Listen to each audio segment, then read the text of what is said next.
Hello everybody, good afternoon from, well, good afternoon in Cologne, it's probably morning elsewhere. And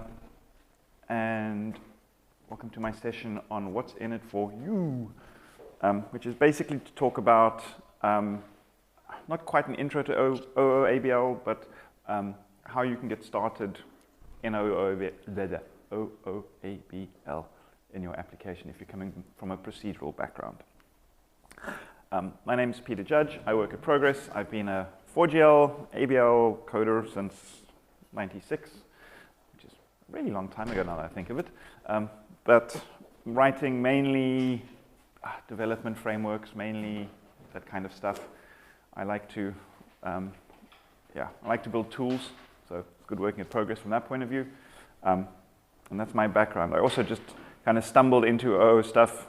I didn't know much about OO until OpenEdge had OO, and then together with kind of the .NET GUI interface, which was roughly around the same time, that's when I really started using it. And so I've been using, I suppose, OOABL since about 10.2b-ish, 10.2a maybe.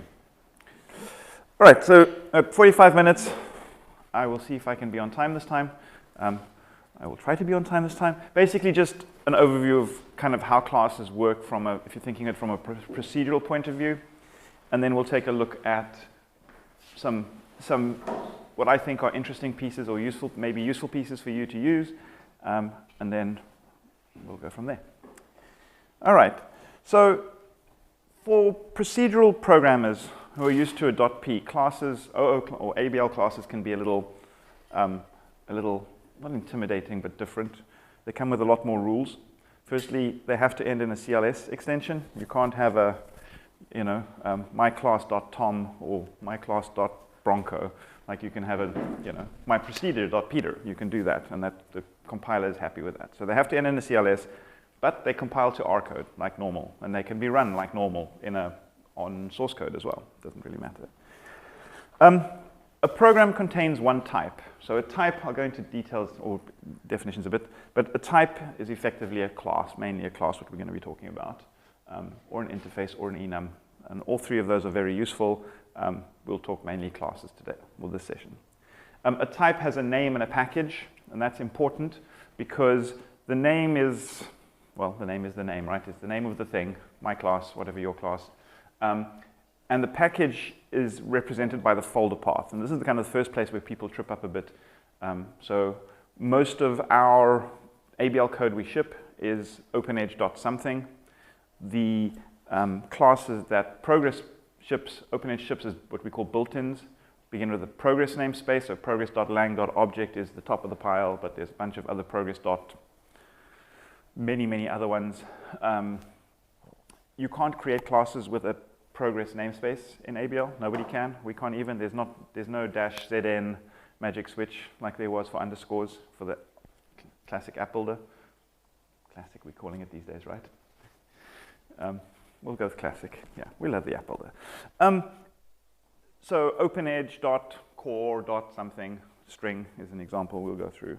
And the important thing is that path, the package name must be, the class program, right? The file must be in a path which matches exactly the package name relative to propath. I'll give an example in a sec, but that's one very important thing to know. If you don't do that, so you could, with a procedure, you could have it in, foo/bar/ do something.p, and you could run, if you were in do something, if foo and bar were in your propath, you could just say run do something.p, or you could say from the parent run foo bar p, and both would run equally well, right? You could do that with procedural code. Not so with classes. It has to be the whole kind of relative thing. The other thing you should do is make sure that the file names and the class names match cases. The ABL doesn't check that for you, but that will bite you when you're running on Linux, because when we reference a class or a type, it tries to find it by that name. And if the casings don't match the file names, then you can have problems. Right. So typically, we're going to use objects. Object is a running instance of a class, and you instantiate or you new it. But there are static elements too, not in the sense of dynamic define temp table versus create table handle, static and dynamic, but in the sense of you don't need to instantiate the class, and the thing with them is once you start them, or once you use them, once you reference that class, they are there forever for the whole session. You can't delete them, you can't destroy them, you can't do stuff with them, which may be good. It's a nice, easy way to get into OO programming, is just use everything static, and you don't really want new stuff until you try to test that code, or you try to, swap it out or extend it or anything. It just hurts. So just quickly, a type. So I use the word types. To me are classes and interfaces and enums. Those are the three types we have in ABL or OOABL. They have different functions and different purposes. Classes are the only ones that you can run. Interfaces provide an API, if you will, right? They're a public contract of what can be done, independent of implementation. And enums are effectively name value pairs within 64 values, which are really, really useful for magic numbers, because you don't have to think about what is the magic number for, I don't know, a certain code. Less so for maybe for status codes, things like that. Class, as I said, has executable type, or executable code, and an abstract class is a variation on a theme which is not instantiable. So you can use it to provide template behavior, or you can use it to force certain behavior, or require somebody to implement some behavior. So Mike gave an example yesterday of a business entity which could be abstract, right? There's a lot of code in there that can do stuff against a temp table or a dataset handle, but what handle do you use for that thing? So you can put the code in an abstract class and require people to implement a method or something that says, here's that particular definition, right? So this is the temp table we're working with, for instance. Objects or instances are running classes, so just as terminology. All right. So as I mentioned with the pathing, when we use these, when we use classes, my pointy thing, that's probably a little bit backwards, but we have a class up here. Where do you go? Class, OpenEdge, core, string, right? So there's the class's name, the type name string, but the package is OpenEdge core. And we use it like we do up top there. There's a using statement, which just means we can save ourselves some typing, but if we have the new var statement, which I'm liking, we can say OpenEdge core HW is a name, or we could just say var string LOW like we do new string over there. It just saves us some typing. If this file is in this directory, right, wherever it is, source main ABL corelib, right, whatever all of that nonsense is, we need to make sure that we have source main corelib in the pro path, right, to be able to find the file OpenEdge core string.cls. That's one of the trip over things. All right. OO versus procedural. One of the really nice things they did when they implemented the OO stuff in the ABL was make it almost perfectly interoperable with procedures. So you can call classes, you can instantiate classes from procedures, you can do what you operate on them, receive them, pass them around in a procedure. Similarly, from a class, you can get a procedure handle and do stuff, or you can run a procedure and do stuff. So in our web handler implementation for the what's called the Compatibility Handler, which deals with, in PASOE, receiving classic web speed requests, that's what we do. We've got an object that just runs, not quite webdisp.p, but the updated version of webdisp.t. So it's a really nifty way of interoperating. You can pass objects as parameters, and that's probably or potentially one of the places that you'll start moving to using OO. Enums particularly. Like, I'm not sure how many of you have got like the includes full of and scope defined code 1 equals 1, code 2 equals 2, code 3, and then there's a lot of curly braces to pass stuff around. You know what I'm talking about. We've all done that. We've all done that. Replacing those with enums is a really good way of making sure you don't miss values, making sure you don't pass incorrect values, and yeah, works really well. I should say that one of the reasons why I like OO is it shows me my mistakes earlier, right? The compiler helps you a lot. You get a lot of benefit out of that. people talk about other various benefits that we can argue later. But primarily, to me, the benefit of OO code is the compiler catches you making silly mistakes. So if you wanted to pass a bad code in or something that didn't fit into the parameters, right? The ABL was great. You could pass dates into characters or characters into date input parameters, and it would do magic for you and turn them into the right thing in some cases. Excuse me. When we're talking about interoperability, it's currently not possible to replace all of your procedures with classes. Startup, your -p is probably never going to be, well, I say that now, and of course the next release will change that, but it's probably never going to get changed from a P for a class. App server event procedures, session startup and shutdown, those kinds of things are all Ps. Certain callbacks on, so we've just updated, the last release was client sockets, server sockets. You used to have to use a procedure as the callback. You can now use classes for that stuff. And I don't know if there's many left, but we're busy replacing those as a kind of ongoing thing in the language. Some publish and subscribe stuff doesn't work. There's no publish anywhere, subscribe anywhere in OO terms. We have events, they are what we call strongly typed events, to distinguish them from the classic pub sub. But you can't really do a publish anywhere or subscribe anywhere in the OO world, which is, I don't know how many of you still use those structures. Probably there's some lingering around out there. There are ways to, let's say, cheat that rule. You can do fun things like, publish from session : first procedure, and that's a handy little workaround, little things like that you can do, but broadly speaking, you can't do that. Oh, the other big difference is in procedural code, there's the instantiating procedure. That's the attribute name, right? Where you can tell who ran me or where that request came from. In OO, you can't. You used to be able to. There was a bug, and that was fixed quite quickly.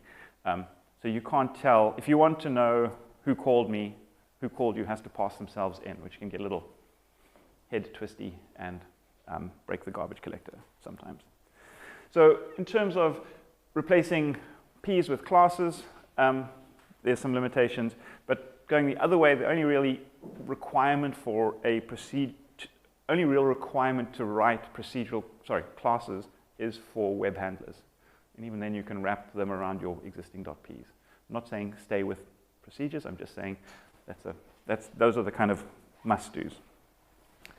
The other thing that's really nice about OO is the garbage collector, magic broom, whatever, which means that I can be as messy as I want and I don't have to clean up after myself. Shorter. In my code, thank you, Paul. And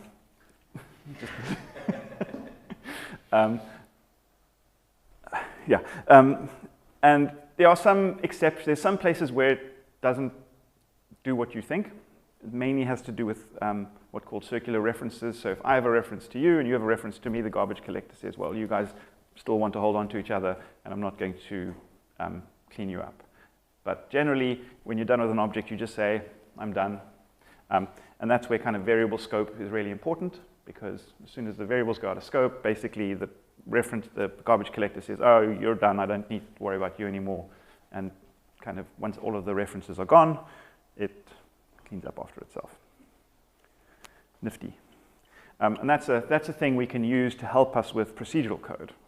So I'm sure many of you have got memory leaks relating to persistent procedures and widget handles and data sets and everything, right? I know I missed 1,000 buffers and all of those things leaking.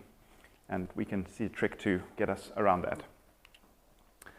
So that's kind of the high level. The code that OpenEdge ships, the ABL code, or the OOABL code, is in a number of procedure libraries. We tend to ship the sources as well as the R code, TTY, and GUI.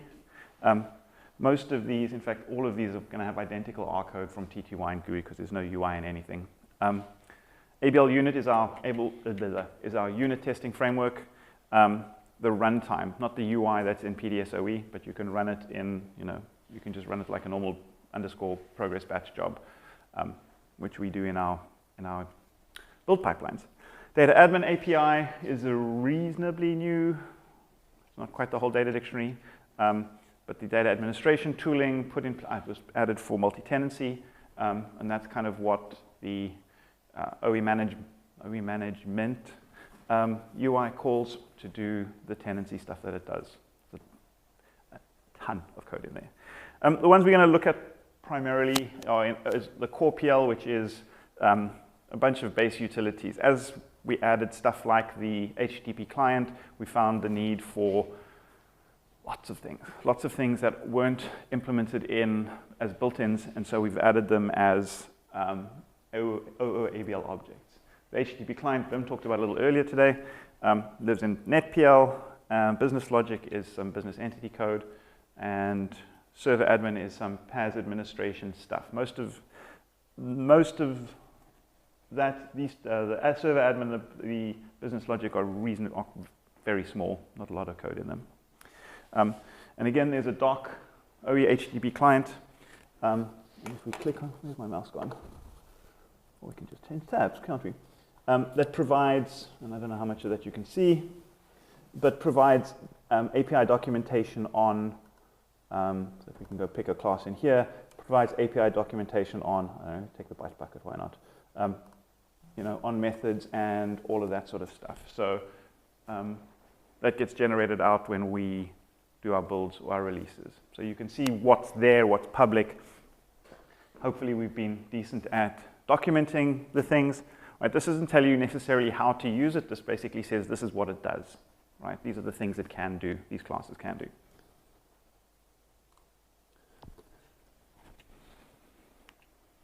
So getting into some fun things. Right? ABL is how many data types? I should have asked that before I did this slide. But it's got like 10 or 12 and then arrays of them. And they have no common parent at all in ABL anyway, right? Down in the language itself, they've probably got some commonality. There's a thing called a run type inside.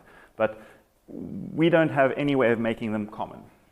And so there's a couple of issues with that. One is you land up writing getters or setters with 1,000 options. And in OO, it's nice because you can just say set option and you can just change the parameters and you can have the same method name. So you can, the calling code is quite simple. Set option, blah, and pass whatever you want in there, whether it's a character or whether it's a date or whatever it is, right, object. The fun comes with the getting of it. And the getting of it fun is because you can't distinguish by the return value in a method, right? So we can have a method with the same name, and as long as the parameters, the input or output parameters, differ between them, we can have 1,000 of them. You can see we've got like lots of them, which is really nice because this makes your coding model easier. Well, I find it makes my coding model easier because I'm just like, I want to set an option named foo and I want to give it a value and I don't really care what value it is. But on the getting, because the return values can't be changed, so the return values, if you can see here, object, datetime, long char, character, whatever they all are. But we've got to give them unique names. So you've got to know what type of thing it is before you get it out, right? Generics is a solution to this, maybe a solution to this. So that's one thing, that your coding API, your coding surface gets big and ugly and full of duplicate methods or slightly different methods. And all of these do more or less the same thing, right? They go and get the data out of wherever it might be. Some of them leak, right? Mem pointers, handles in particular, leak memory, right? Most of the others are managed by the AVM. And in other cases, we can use widget pools to manage handles. I've had fun with widget pools lately. A side leak, but generally handles are a big challenge, right? Because they just you have to remember to terminate them, and you don't know where that's going to happen. And some of them are expensive to pass. Long chars, right? You can have 2 gig of data in a long char. If you pass that from method to method to method to method to method just to see if a particular character is in there, the AVM passes most things by value. So it just passes that whole blob of data around. I mean, and you'll see this more and more with temp tables when you pass them around. Temp tables now have had by value for some time, but passing them around means there's a new copy made of them every time you pass them. So that can get expensive. So what is our solution for that? Well, we created over time a bunch of OOABL classes that effectively hold a value. Right? Some of them are simple. There are some interfaces we ship, the iType holder, CCS interfaces, so like an iHandle holder or iMemPointer holder.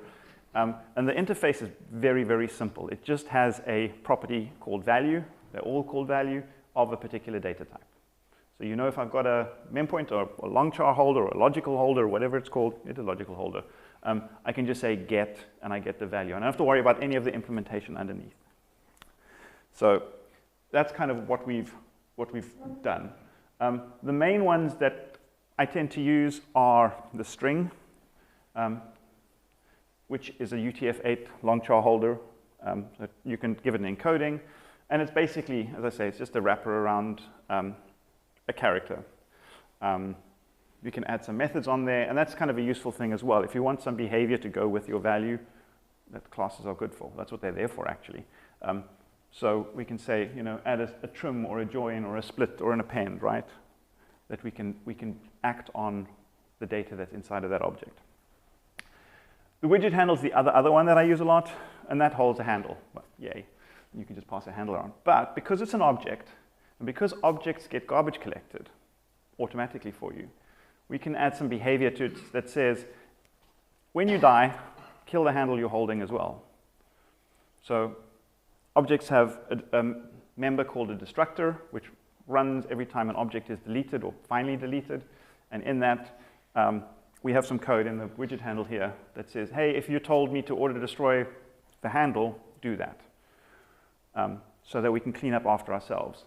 So we can just pass this object around and use it as if we were using a normal handle, but now it cleans up. When we're done with it and we let go of the reference and the garbage collector kicks in, we cleans up, which is useful. We also added 2 byte bucket or byte holders, bunch of bytes holders, I don't know what we're going to call them, when we were building the HTTP client, because when you get data off a socket, you get it in 8K chunks usually off the network, and there may be any amount of size in there, and as I'm discovering more and more and more, not everybody tells you how much data they're sending you. They just send it. Sometimes there's transfer encoding, but there's all of these techniques for getting a chunk of data. All of these techniques for getting a chunk of data,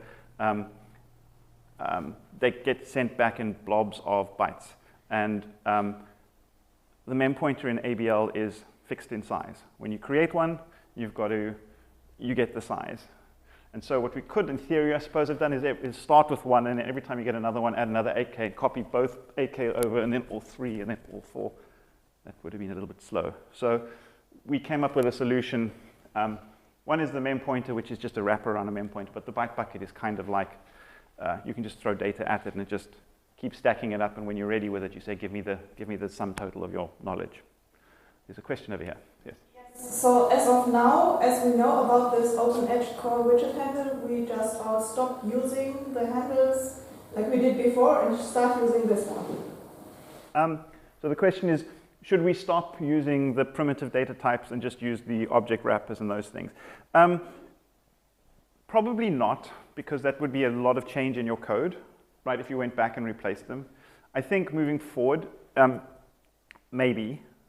And again, because the objects give you the strong typing is the one really big thing. So you've got to think a bit about what your procedures or your internal procedures or your functions or your methods, what those signatures are like.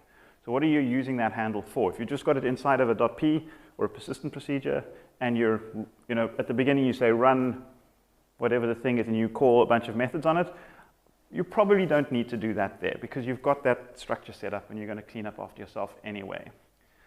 If you're building newer code or newer modules, then I would, and especially I would say if you're building object-based code, then it may be worthwhile doing that. Mike? Well, one example would be like a factory for a query, where you return a query for somebody else, so you lose control of how long it's needed. So then relying on a garbage collector to have a secure way of deleting it when it's no longer needed is very helpful. And I wouldn't use it everywhere because it adds a little bit of overhead. So if suddenly you create thousands of that, you will notice that your code is slower. So always there where you don't know exactly how long it's needed, that really adds value. Yeah. Yeah, especially for the leaky, probably maybe the 60% rather than the 80% rule would be, if there's things that leak memory or things that are expensive to pass around, you should consider wrapping them. That would be maybe a good approach. Yes, Mike? I do have 2 questions from Karl Verbiest in the chat. Will the widget handle close a query if it's a query handle? No. During deletion? No, but that's a good bug to log. It does not. It just deletes the handle. It doesn't even check what type of handle it is. So I mean, in theory, you could extend it as a query handle and then do your deletion, and that can close the query in that destructor and have it deleted upstream. But no, not today. You know that what happens when you ask Karl Verbiest to log a bug, he actually does it. So same question for widget pools. If a query handle is in a widget pool, will the query be closed when the pool is deleted? Wow. So for the record, the question was, if you have a query handle, and I suppose this is a general, not just in classes, but if you have a query handle in a widget pool, when the widget pool is deleted, will the query handle be deleted? Oh, sorry, will the query handle be closed? Will the query be closed before the handle is deleted? I don't know. So I do have Stefan Drissen asked a question, and I have the same question. Why is it important? So the counter question is, why is it important to have it closed before being deleted? I don't know. Because I never close a query before I delete it. I do, but I'm not sure why. Now that you're asking.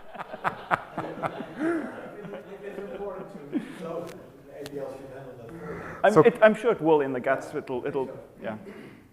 Because it sounds like a bug if you have to do that. No, I mean does the query info, you DBA type people that are in the room, does the closing of a query get logged with query info? Stumped both of them. Yes, my work here is done. Okay, so Carl says they had issues with unclosed queries in the past. Okay. So just for the record, Carl said that they have had issues with unclosed queries in the past. So we can, yeah, interesting. No, I'm just questioning my own beliefs here as well about closing them, but I will now because I'll listen to Carl. One of the other reasons, just to get, so one of the other reasons to be careful, there's resource usages. If you're using a lot of objects, that's one thing. Another reason to be careful about using them is other languages that provide built-in primitives and built-in objects or wrappers of those primitives. Java and C#, they do a thing called boxing and unboxing, so that when you write code, you can write it as if it's one form, but it's the other. So you can define a variable as an int in Java, and then pass it to a method that expects an integer, which is the object. And it does all of the toing and froing for you and turning it from one into the other. ABL doesn't do that. I would like to think that we will add support in the language for primitive objects or for object wrappers, and I suspect that would be around doing things with collections as we go forward with that work. So these wrappers, so you can tell, I was going to say, they're all in the core PL. Most of the core PL stuff is in OpenEdge, has got a package name of OpenEdge core. Not all of it. There's another wrapper that might be useful that I've just thought of for a client principal, which is in the OpenEdge security package, but it's commonly used, so we put it in there. Yell at the guy who made up the names. That was me. If you don't, but basically that lets you say, so the client principals also leak. Just a handy thing. Every time you say get client, get DB client, get the client principal of a current request info, it creates a brand new copy of them. It does not give you a reference to the one it's got inside. So if you get a client principal from any language statement, you must clean up after yourself. It doesn't leak much. It's like, I don't know, it's like 64, it's like a small amount of bytes, but every time you do it, it leaks and leaks and leaks and leaks.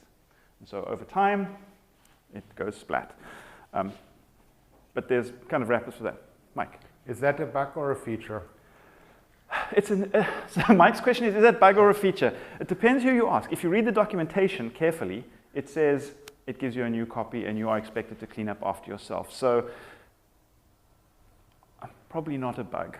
I mean, I might consider it a bug, but it's... Yeah, but it's since as the written. object is immutable, it doesn't make sense that I have 2 copies of it. I don't know. So it's a documented bug. It's documented behavior. Let's just leave it at that. We'll just go with that. Yeah. But you have to look for it. When I first ran it, I was like, oh, this is awful. And somebody said, no, it's in the doc. And I was like, where? And it's this little paragraph squished in at the end of another paragraph. I'm like, thanks. All right. So wrappers. Why is my little thingy not working? I didn't focus. Oh, and I closed the thing. Thank you. Yes. So why would we wrap them? Well, firstly, we don't make any deep copies. Well, a value is passed, but it's basically the ID of the object. But we don't make deep copies of data. I'm going to fall, aren't I? We don't make deep copies of data at all.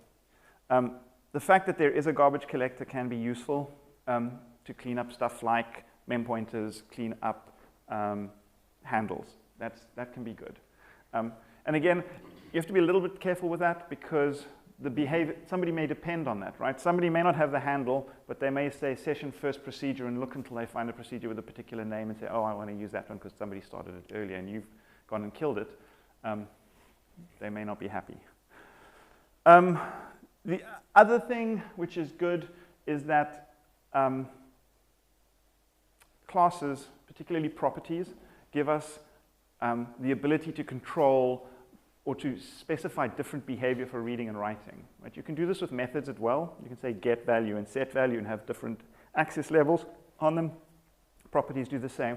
But that means we can have immutable values. And immutable values are nice things to have because sometimes you pass off an object to somebody else and if that, you don't want them changing. Like if you pass a temp table handle around your system and somebody accidentally deletes it, but does an empty temp table on it, you're going to be upset if you're expecting there to be data in that temp table.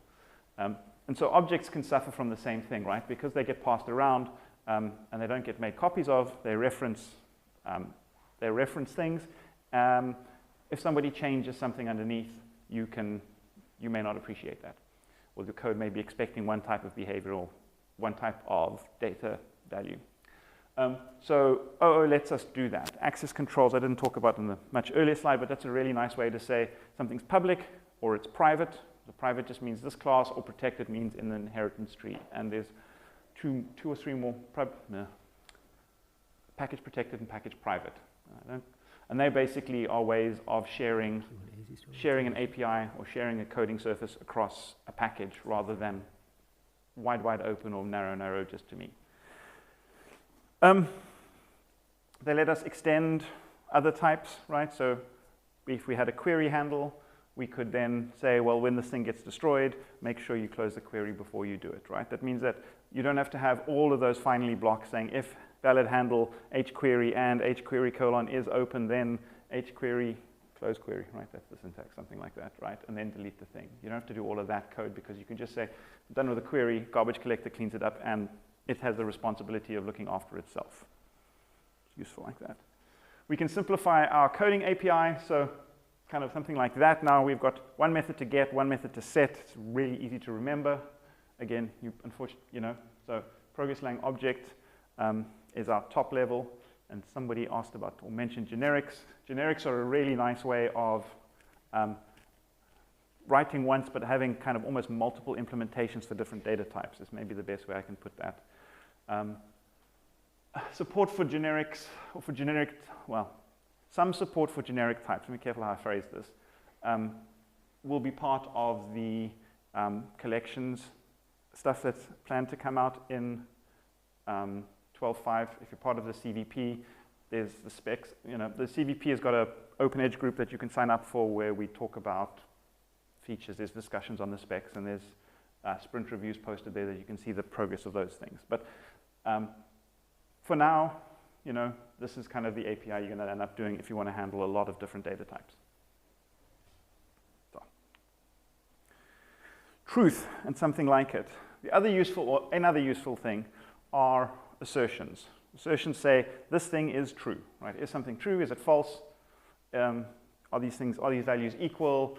Is this a positive number? Is it a negative number? I don't know. Is this object of a particular type? Is this handle of a particular type, right? Those sort of things. And they're really, really useful they're typically used in unit tests, right? So you run a unit test, you get a value back, and then you check to see if it's true. So the assertions we have in the OpenEdge core assert class, there might be 100 methods in there, there might be more. It's quite a lot. Basically take one or two values and say, are these equal? Are they not equal? Is it null? Is it not null? And the important thing is when they fail, so when the statement is not true, they throw an exception of an OpenEdge core assertion failed error. There's no return value that says true or false and lets you decide what you want to do with it. It always throws an error back out again. So that's the kind of typical unit test use case.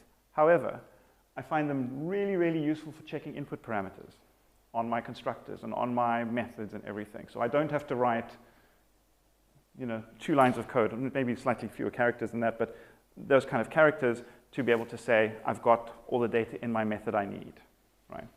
This throws an error, it blows up, right? Or this is in a constructor, but it could be in a method, could be anywhere. It's also especially useful doing type checks like this on types. So if you've got a property that's progress-lang object and you only want to take progress-lang string or something else, then you want to do some type checking like that. So I use them. If you read any of my code, they are everywhere just to do the checks, just because I don't trust, particularly if you're writing library code, if you've got code that's out of your control, right? Private methods, maybe not so much, because I know I'm in control from here to here when I call it, right? It's in the same file. But protected or public stuff, I don't know who's going to call that method. I don't know what junk they're going to send me. So make sure that it's, I'm the one calling it as well, but junk I send myself. But make sure that the data you're getting into the method is clean before you start working on it, because now you can go and do stuff with that. This is just a test case, so you can see this is from, what's this from? This is one of our tests. Oh, this is for the tracing stuff.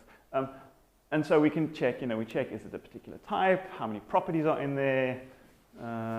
Is it an object? A whole bunch of assertions. Is there one entry in the array? All that kind of stuff.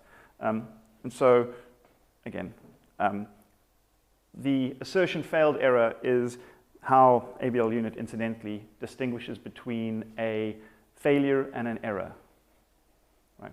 So if it catches one of these, a assertion failed error, it considers the test to have failed. If it catches a progress-lang app error, it considers the test to have errored, just in case anybody ever wondered.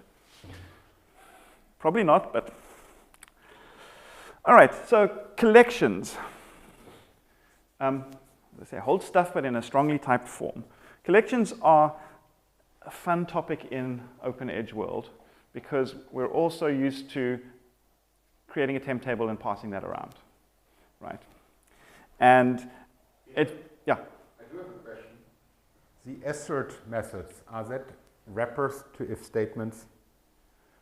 The question is, are the assert methods wrappers to if statements?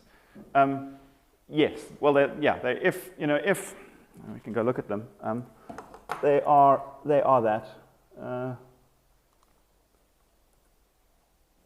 Assert. So that's kind of what they look like.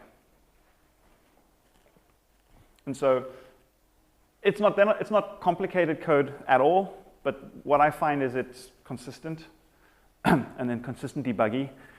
We found one where the if not, else not was the wrong way around. That was a little bit embarrassing. But basically now you just know that A equals B has a consistent meaning when you call this class.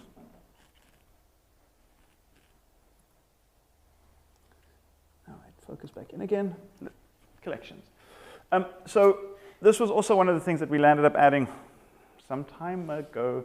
And why collections over temp tables? And the answer to that largely is, A, they're objects that they can get passed around, but mainly because you can put behavior with the temp tables. OpenEdge having data and behavior together is hard to do unless you do something like this. Collections are also very commonly used for all sorts of things. Maybe not pro data set, order line, customer order line kind of data, although you could do it. And I know there are people who have tried, who have written object wrappers and done all of the stuff in objects.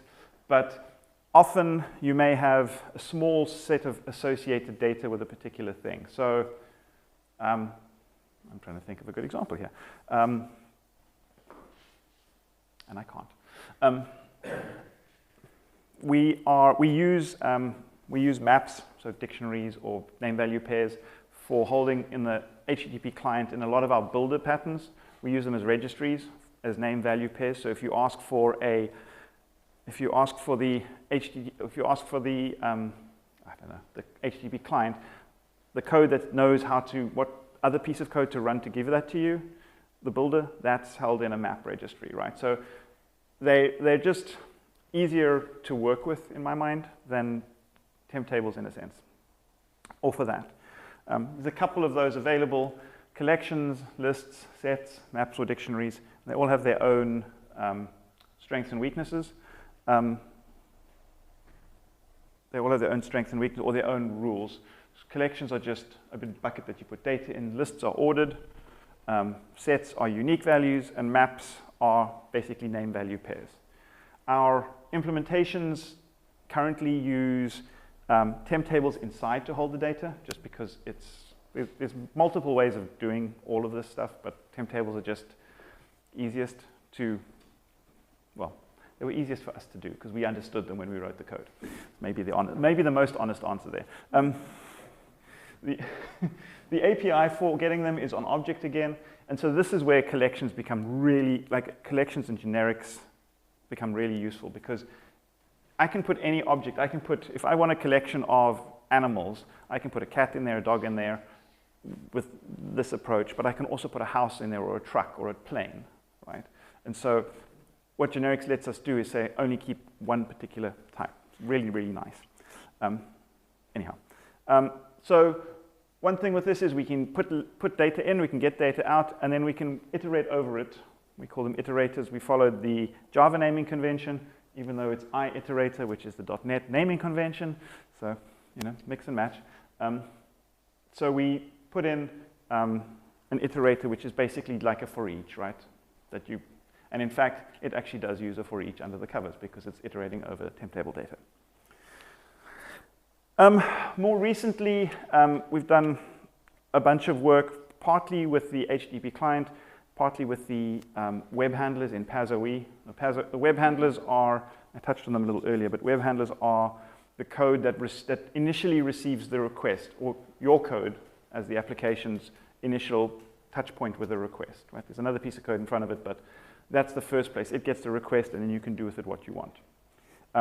And so in some of those cases, we want to convert stuff to and from JSON, because we get JSON off from the request, and we get it in a blob, and we want to turn it into a JSON object, or we want to return data back out. We want to return JSON back out to the caller in a particular format. All of that sort of stuff.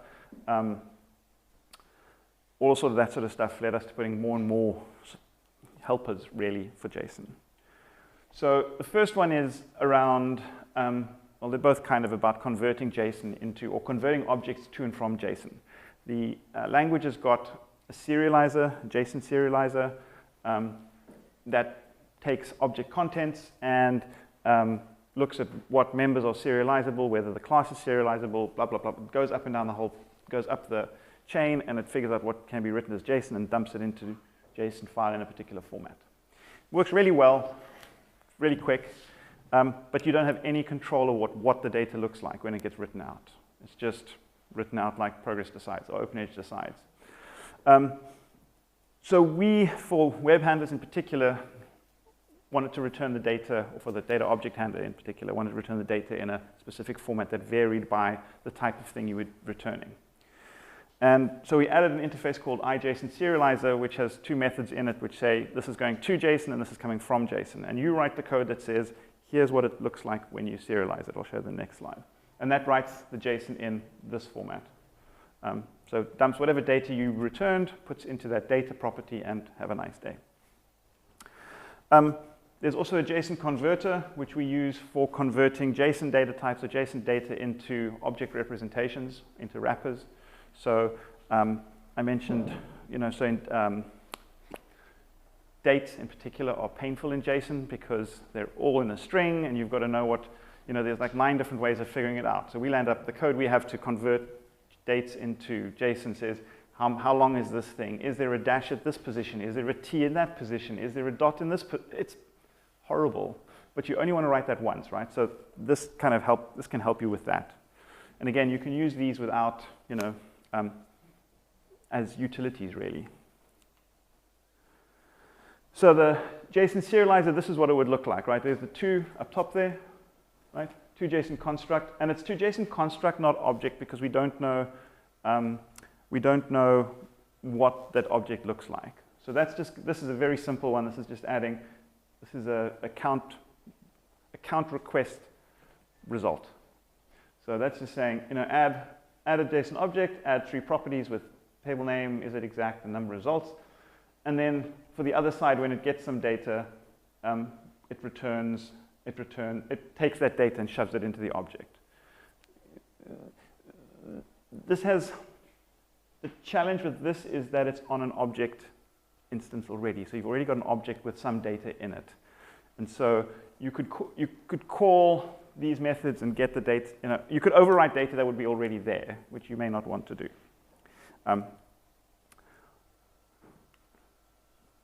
So, questions? I'm finished? Questions? I don't actually remember if I have, do I have much more time left? No. -3, -2?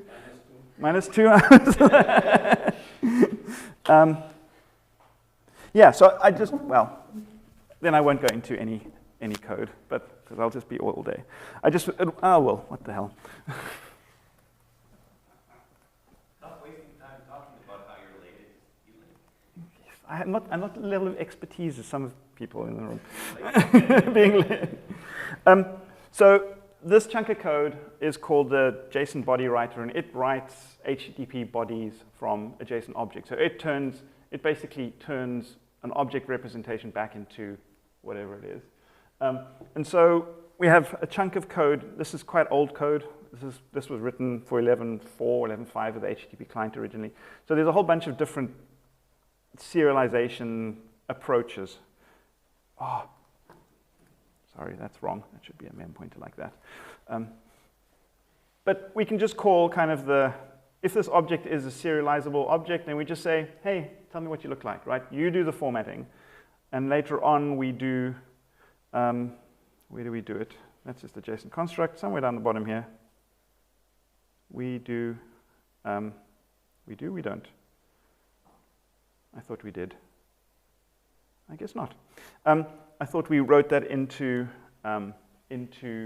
use the built-in serializer. So we can read and write the serialization that way. Again, Json Converter is handy. It just turns, it does all the fun things. And again, you can take a look at this code because it's, this is, why is not the method? So, so then we have, you can have a look at all of the fun in here. So if there's a dash in the 5th position and it's 10 characters long, then it might be a date, but we've got to check first and vomit. But the gist of it is, I find, I would, but these are kind of handy methods. And again, the stuff is in one place and it's there to use. And I will stop here then and take any further questions, if there are any. Pardon? Oh. Less a question than a pledge. Could you please, yes 3 times, keep extract.pl.but up to date? Did you log a bug about this last week? So there was a bug logged last week on so this. The question came from Stefan Drissen. Yeah, so then yes. We will, yeah, we will. It's, yes. If there are no other questions, I'll answer that after the mic's off. No, it's not. Yes, we will fix that. We can. We will probably end up using PCT to do it because creating every procedure libraries, man. I'll just stop there. All right. So if there's no other questions, then I say thank you very much for your time.